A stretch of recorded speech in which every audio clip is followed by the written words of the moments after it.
La violencia política empieza en la República en el año 31 con la quema de conventos que no se sancionan ni se persiguen.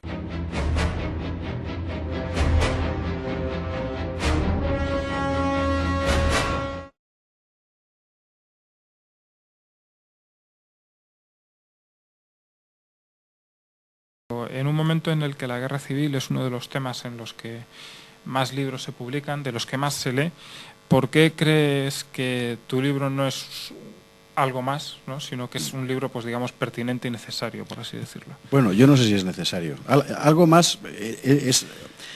Lo he hecho con la voluntad de que sea algo más que añadir al gran debate que hay en torno a la guerra. Lo que aporta el libro específicamente es que es la primera vez que se aborda todo el fenómeno del terror rojo desde el principio de la guerra hasta el final, en todas sus manifestaciones y en todo el territorio nacional a la vez. Porque hay estudios singularizados, parciales, sobre las checas en diferentes ciudades, sobre la persecución religiosa, sobre la persecución a partidos políticos, sobre campos de concentración en Cataluña, por ejemplo, pero en conjunto todo abarcado al mismo tiempo y con un afán de narración cronológica no existía, ¿no? Y este ha sido el vacío que hemos querido llenar con este libro y la editorial Altera. Ofrecer, por así decir, un manual, ¿verdad? Un manual de todo lo que pasó y nada más que lo que pasó, claro.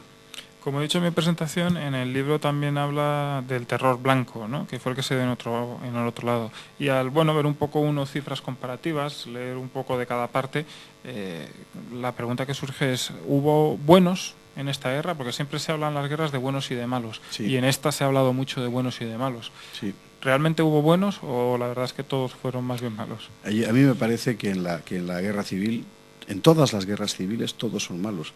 Y es una cosa dramática, pero es así. Es decir, estamos hablando de la generación de nuestros abuelos, de nuestros bisabuelos, de nuestros abuelos, y da mucho dolor tener que decirlo así, pero todo lo que pasó en España, ya no en el 36, también desde el 31, es el ejemplo mismo de lo que no debería pasar jamás, ¿no?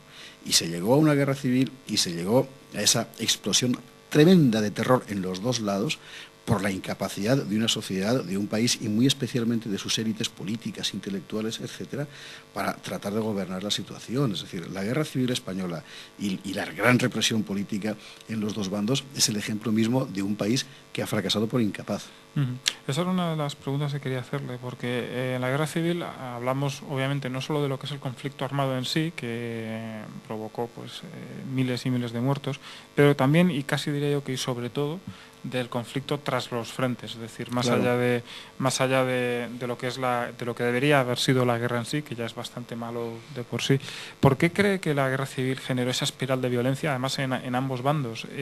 Y otra pregunta sería también, si este es un fenómeno propio de guerras civiles, como comentaba, es decir, todas las guerras civiles de la historia han sido así de cruentas más allá de los frentes, o realmente es algo más relacionado con procesos revolucionarios, y quizás sea esa una de las explicaciones. Es que, claro, son las dos cosas a la vez. Es decir, todas las grandes guerras civiles que ha conocido Europa, desde la Revolución Francesa incluida, han sido guerras revolucionarias y en todas las ocasiones han llevado anexas fenómenos de terror muy acentuados.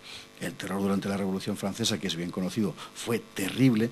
Guarda, por cierto, muchas similitudes con el terror rojo aquí en la Guerra Civil Española, y obedecen estrictamente a fenómenos revolucionarios. De hecho, en el libro yo he mantenido los conceptos de terror rojo y terror blanco porque son los que desde la Revolución Soviética, desde la Revolución Rusa, se aplican a ambos fenómenos, ¿no? Es decir, al terror revolucionario y también al terror contrarrevolucionario, que sería el blanco, ¿no? Entonces, ¿nuestra guerra civil fue una revolución? Nuestra guerra civil fue un episodio de guerra revolucionaria y contrarrevolucionaria, sin ninguna duda. El bando sublevado, para justificar la sublevación, dijo que era inminente una revolución en España. Bueno, realmente nunca se ha podido saber si era verdad o no. Lo que sí que se ha podido constatar es que el mismo día que empieza la guerra civil, la revolución se desata en toda la España del Frente Popular. Y buena parte de la culpa de que la cifra de muertos de la represión política en el bando republicano fuera tan elevadísima en tan poco tiempo, obedece al hecho de que el gobierno, la institución republicana, por así decir, no fue capaz de sujetar la revolución que estaba teniendo lugar ante sus mismas narices, ¿no? Una de las preguntas precisamente que quería hacerle era si el terror rojo fue, digamos, una cosa propia de la exaltación del momento, de un grupo, una serie de fanáticos, bueno, pues que se aprovechan de las circunstancias para saltar sus rencillas, este tipo de cosas, o fue algo más sistemático, más preparado desde el poder, más tutelado, con un objetivo político más directo. Es uno de los grandes debates que hay sobre el terror en el bando republicano. Yo creo que hoy, indiscutiblemente, nadie puede decir que fue un fenómeno de violencia espontánea e incontrolada. Es decir, la violencia política empieza en la República en el año 31 con la quema de conventos, que no se sanciona ni se persigue. Sigue con la creación de milicias de los partidos, del Partido Socialista y del Partido Comunista en el 33-34, que no se sanciona. Viene después una revolución contra la legalidad republicana, que fue la de Asturias, de octubre del 34, Asturias y Cataluña, que se sanciona, pero inmediatamente son excarcelados todos los responsables políticos, precisamente porque el Frente Popular se identifica con aquello. Es decir, era inevitable que en esa dinámica de violencia política se acabara con el terror. Y si además uno lee la prensa del momento, tanto la prensa de la izquierda institucional, digamos, como sobre todo la prensa de la extrema izquierda, es asombrosa la violencia con la que se refieren a sus enemigos políticos, a los curas, a las derechas, etc. En esas condiciones, hablar de violencia incontrolada me parece que es un grave error. Es decir, no hay la orden del Ministerio del Interior que diga hay que asesinar a 6.835 religiosos. No. Pero tiene 7 años de literatura de todos los partidos de izquierda diciendo que hay que acabar con ellos, ¿no? Es decir, es en este caso concreto, porque por supuesto del terror blanco también cabría hablar, en este caso concreto es consecuencia de la criminal irresponsabilidad política de las élites de la izquierda.